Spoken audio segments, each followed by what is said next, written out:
Chapter 35. Uses of the dative case.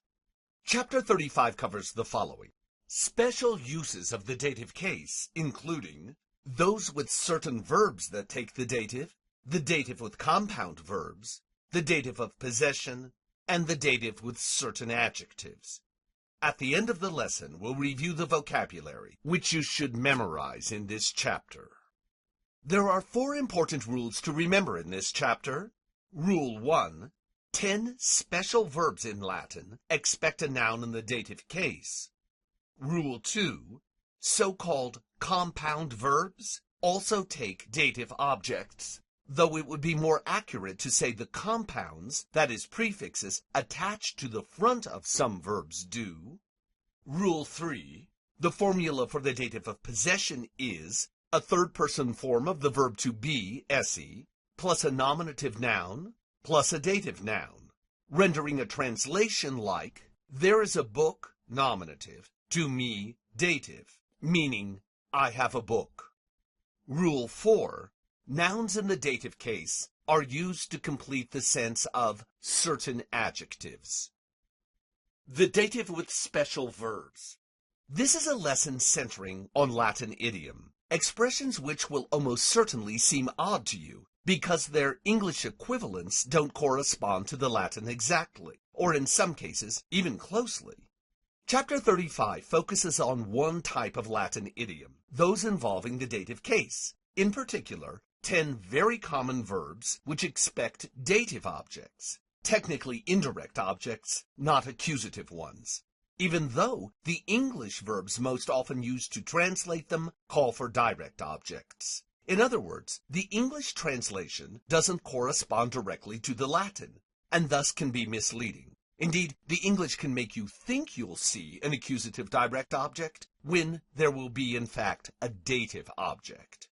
The reason these 10 Latin verbs have this unexpected expectation is their underlying meaning. For instance, when the Romans heard the verb credo, to which the closest English verb in sense is believe, they didn't hear believe, but be trusting, which naturally calls for a dative. Be trusting to.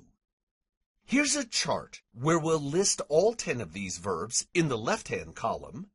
Immediately to the right, in the center column, we'll put the English verb, which is closest to them in sense, the word most often used to translate them. And to the far right, in the right-hand column, we'll note their literal Latin sense, what the Romans actually heard when they used this verb. Note that the English word in the middle column will expect an accusative direct object, but the literal translation in the far right column will not.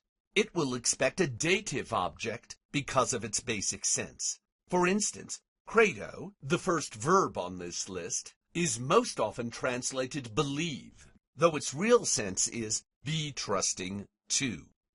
The second verb is ignosco, meaning pardon, but that's not its true sense in Latin. When someone said ignosco, the Romans actually heard grant pardon, a meaning that naturally expects the dative, grant pardon to. Third is impero, command. But that's not what the Romans heard when they heard impero. They heard give an order to. Next, noceo, harm, literally do harm to. Parco, spare, literally be lenient to. Pareo, obey, literally be obedient to. Persuadio, persuade, literally make sweet or agreeable to. Placeo, please, literally be pleasing to. Servio, serve, literally be a servant or slave to. And finally, studeo, study, literally be zealous or eager for. Here are 2 sentences with examples of those special verbs and their dative objects. Crede mihi, believe me, literally be trusting to me. Hoc eis non placet, this doesn't please them, literally this is not pleasing to them. This is not hard, it's just weird. and it's a principle that involves only these 10 special verbs. You can't import the use dative with special verbs to verbs that aren't special. If you need to see more examples of these special verbs in action, Wheelock provides sentences using them at the top of page 170. And I'll include a few more examples in the vocabulary below. Seriously, there's nothing complicated about this. Frankly, nothing in this whole chapter is going to strain your brain. It's all just a bunch of words that for some reason or other call for datives, like compound verbs, another type of verb that can have a dative attached to it. Compound means the verb has a prefix. So in some cases, if a Latin verb has a prefix, it can take a dative. Actually, it's not the verb that takes the dative, it's the prefix. So it would be technically more accurate to say datives with the compound of the verb. But really, that's just being fussy. Let's leave the term as it is, as long as you understand the principle. Here's an example of a dative with a compound verb. Exercitui praesum, literally, I am, sum, in front of, prae, the army. Exercitui, meaning, I'm in charge of the army. Exercitui here is actually not the object of the verb sum. Sum can't take an object, it's intransitive. It's the object of the prefix prae on the front of the compound verb praesum. That's what the term dative with a compound verb means. The dative is the object of prae. Another way to look at it is it's a prepositional phrase that's been broken up. The preposition has been tacked onto the front of a verb, and its object is expressed in the dative, not the ablative. Here's another example. Senatus Caesarem exercitui praefecit, meaning, the Senate put Caesar at the front of, literally to, the army. It's better English to say the Senate put Caesar in charge of the army. Again, exercitui is a dative with a compound verb. And note that there is also an accusative noun here, Caesarem, the direct object of the verb facio in its perfect form fecit. So the presence of a dative with a compound verb doesn't preclude having an accusative direct object too if the verb calls for one. Here's another example. Coronam regi imposuit. He put the crown on the king. Regi is a dative with a compound verb. Technically, it's the object of the prefix im on the front of the compound verb impono, and coronam is the direct object of posuit. Not all prefixes set up the possibility of a dative with a compound verb, but many do. Wheelock lists them in footnote 3 on page 169. Ad ante, con, that's cum in compound, in inter, ob, post, prae, pro, sub, super, and sometimes re and circum. Other prefixes don't use the dative. For instance, ob, de, and ex, all meaning from one way or another. These will call for an ablative because their inherent sense of separation is so integrally associated with that case. Not that the dative can't show separation. Never mind. Dark place. Let's not go there. Yet. In the supplementary syntax at the back of the book, on pages 374 to 379, Wheelock discusses two other idiomatic uses of the dative, which you need to know. He should have included them in the formal grammar somewhere in chapters 1 through 40, so we're going to make up for that here and introduce the dative of possession and the dative with certain adjectives. Both are on page 375. First, the dative of possession, the formula for which is a nominative noun plus a third-person form of the verb to be, esse, plus a dative noun, which is the actual dative of possession. The literal English equivalent will sound something like this. There is a book to me, which means I have a book. Be careful. While the to be verb is always third person, its tense and number can and often do change. For example, quondam omnibus jura haec erant. Literally, once these rights were to all people understood. errant is plural and imperfect. A smoother English translation of this sentence would be, all people once had these rights. The final important use of the dative we'll discuss in this chapter is also the simplest, the dative with certain adjectives. Some adjectives, just by their nature, call for a dative, like charis, meaning dear, to, and jucundus, pleasant, to.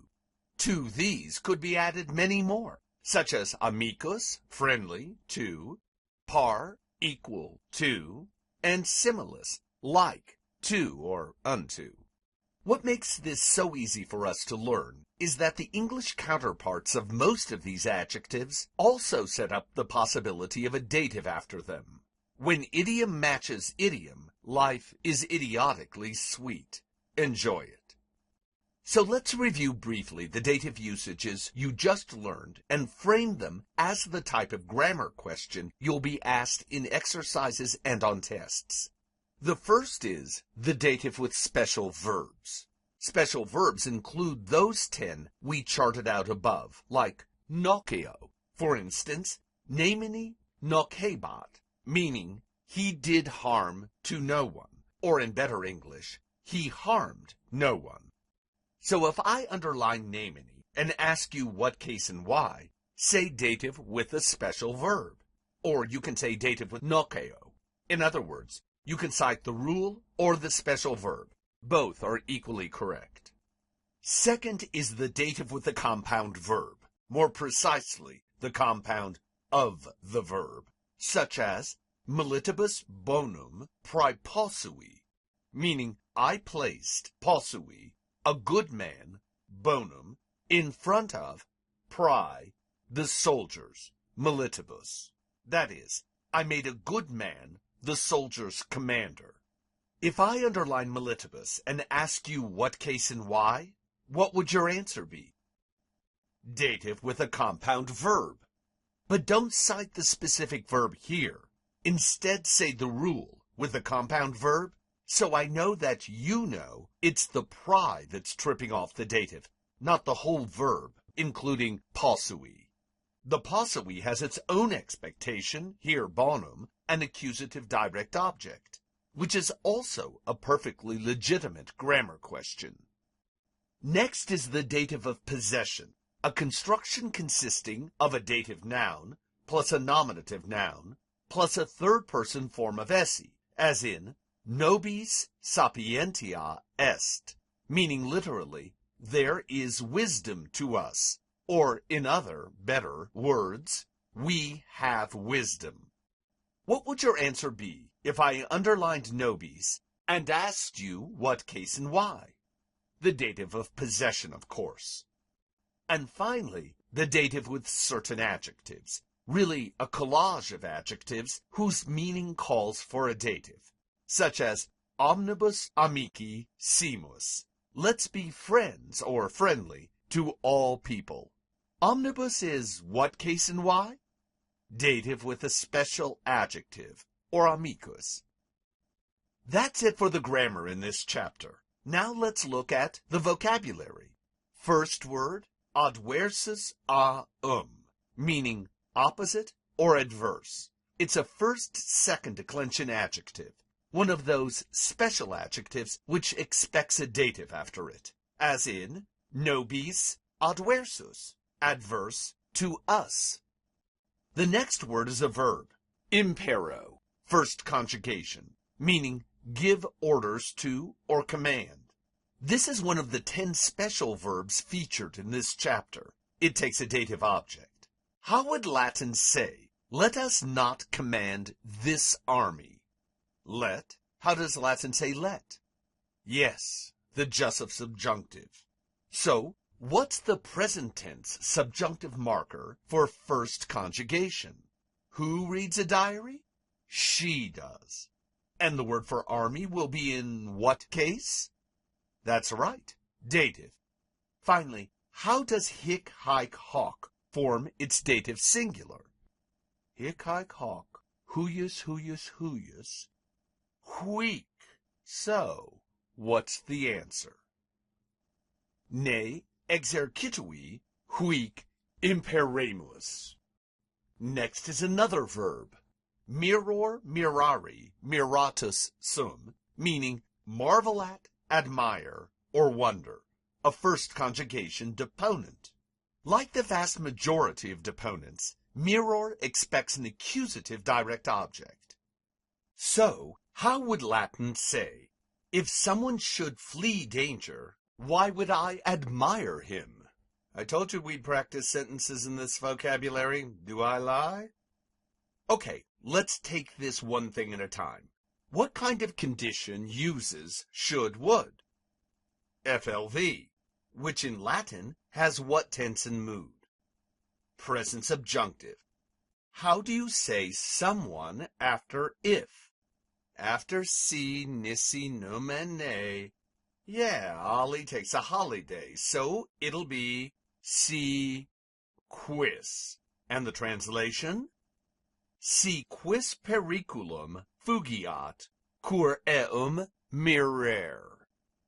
And here's another verb, noceo, nocere, nocui, nocitum, meaning do harm to, harm, or injure. Its second conjugation, and another of those special verbs which take the dative. The last principal part, nocitum, hints that this verb has a passive, which it does, but it doesn't. No true passive. Nocitum is necessary to see how to form nociturus, the future active participle, which is used in the future active infinitive, which is seen often in indirect statement. So you need to know the perfect passive base nocit, but you won't actually see it as a real passive, because this verb doesn't have a real passive. Latin can't use noceo, or indeed any of this chapter's special verbs that take the dative, in a true passive sense. These verbs don't have direct objects, so there's nothing to turn into the subject in a passive context, and the one thing verbs have to have is a subject. So, no true passives with any of the special verbs in this chapter. How would Latin say, no one will harm her? What case will her be? Dative. And what conjugation is noceo? Second. How's the future formed in second? Bi. So, nemo ei nocebit. Or you can use illi or huic, or isti if for some reason you don't like her. Next is parco parcere peperci parsurus, meaning be lenient to or spare, a third conjugation verb, yet another special verb that takes the dative. The last principal part, parsurus, is the future active participle. It's cited in place of the perfect passive participle because, as we just noted, none of these special verbs have true passives. Think about it. You can't be leniented to. Note the reduplication in the third principal part, peperci. By now, reduplication in the perfect active should come as no surprise to you. How would Latin say, who spared, use the perfect, that most wretched city? Remember, you can't say it exactly that way. You have to change the English to make it conform better to the Latin. Can you say spare plus an accusative direct object? No. So, rephrase it the way Latin would say this. Who was lenient to that most wretched city? So what's the Latin? Quis urbi miserimae pepercit. The next word is another special verb, pareo parere parui, meaning be obedient to or obey, second conjugation. It takes the dative. And be careful, it looks a lot like paro parare, first conjugation, meaning prepare, provide, or get. Very different verbs with very different meanings. Speaking of which, the meaning of pareo is for some reason hard for English speakers to memorize. No doubt in part because English contains all but no notable derivatives of pareo. Past students of mine have found it useful to remember pareo this way. Who do you obey? Your parents, of course. Etymologically, that's a totally invalid correlation. Our word parent comes from a different Latin verb, pario, parere, meaning give birth. But if this memory hook works, who cares? All it has to do is help you remember what pareo means. So how would Latin say, you plural ought, use debeo, to obey your father and mother? Patri, matrique, vestri, you can put that in or not, parere, debetis. Literally, you ought to be obedient to your father and mother. Next up, persuadio, persuadere, persuasi, persuasum, meaning make sweet to or persuade, a second conjugation verb, another special verb that takes the dative. Literally, it means to make thoroughly, sweet, suade, to. That is, to sugarcoat something so that someone will swallow it. One way to look at persuasion. The Romans' natural suspicion of slick arguments, the sort of subtle thinking they associated with the Greeks, is not well hidden here. As if with this one word they were saying, listen to enough sweetened Greek philosophy, and you'll start believing that money is bad, and children don't have to be obedient to their parents. Persuasion is nothing but a dangerous and tasty drug. Stop thinking and start fighting for Rome. Name one empire that philosophy has ever built. Suade. Interesting base. What do you think that turned into in English? According to Grimm's law, D changes into T, compare dent and tooth, so in English, suade became sweet. Here's another special verb, placeo, placere, placui, placitum, meaning be pleasing to or please, a second conjugation verb. That takes the dative. How would Latin say, if they had remained there, they would have pleased us more? What kind of condition? Past contrary to fact, which uses what tense and mood? Pluperfect subjunctive, and more. What is that? An adjective? An adverb? An adverb. It modifies pleased, not us. So what's the comparative of greatly? Magnopere. Magis. And so what's the Latin translation for the full sentence? Si ibi remansissent nobis, remember placio takes the dative, magis placuissent. And here's yet another special verb, servio, servire, servivi, servitum, meaning be a servant to or serve. A fourth conjugation verb that takes the dative. Be careful not to confuse this verb with servo, servare, to save. Watch for the I in servio, the serve verb, as in serviant, meaning let them serve, or they serve subjunctively. I chose the subjunctive here not to be mean, or not just to be mean, but to remind you about A's in present tense forms. A signals the present subjunctive in third IO, and fourth. How about servant then, meaning they save indicatively? Sure looks a lot like English servant, doesn't it? But it's not. The sign at Roman restaurants reads, no eye, no service. Another thing to note about these verbs is that the servo save verb creates compounds. Conservo, reservo, whereas the servio serve verb never has compounds. So, you see serva with a prefix, it means save. One last thing to note about this verb, the perfect can be servii versus servivi. We've mentioned before the pattern where Latin drops W sounds in between vowels. Remember dives, divitis, or ditis, meaning rich man? Okay, then, remember it next time. Discipuli. The next to last special verb on this vocabulary list is studio, studere, studui, meaning direct one's zeal to, be eager for, or study, a second conjugation verb, plus dative. Finally, here's a noun, premium primii, neuter, meaning reward or prize. It's second declension neuter, so its accusative plural will be primia. Next is a prefix, pri, meaning before, in front of, or forth. And here is a compound verb, antepono, anteponere, antepossui, antepositum, meaning put before or prefer, third conjugation. It expects, as many compound verbs do, two nouns in different cases, an accusative, the direct object of the verb itself, pono, and a dative, which is a dative with a compound verb, or better, the compound of the verb, ante, meaning before. How would Latin say, all people prefer love to war? The big question here is, which noun will be accusative, that is, the object of the verb pono in the compound antepono?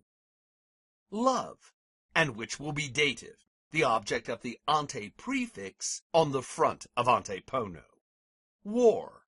So, omnes amorem bello anteponunt.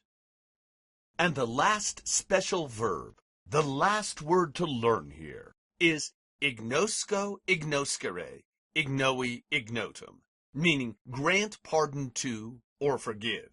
It's a third conjugation verb, and it expects a noun in the dative case. Its elements are interesting and worth noting.